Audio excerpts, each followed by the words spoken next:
Hello everyone, today I'll show you how to move background image position in a PDF file using Foxit PDF Editor. Now I'll move this background image, select organize option and select a background option and select update.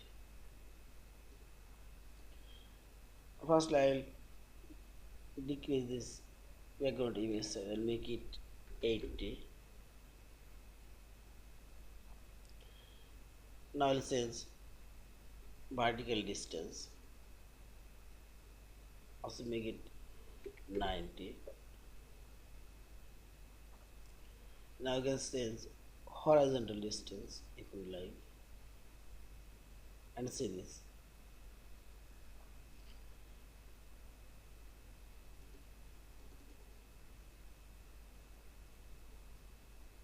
And vertical distance. Yeah. Now select OK and see this. Or background image position now change. In this way you can change your background image position as you want. And finally select this file option, save or save as your PDF file. Thank you for watching. Please subscribe, like, share and comments.